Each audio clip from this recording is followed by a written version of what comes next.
Бир мамлекетте өтө катуу мыйзамдар бар эле жана абдан адилеттүү, чынчыл башкаруучу болгон. Мыйзамга ылайык кылмыштын бир түрү үчүн жаза эл алдында камчылоо каралган. Анан бир күнү мындай кылмыш падышанын энеси тарабынан жасалган.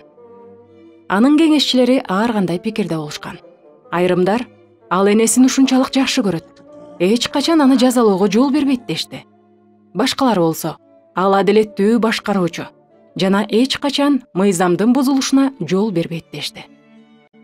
Жаза аткарыла турган күнү падышанын энесин устунга байлап салышкан.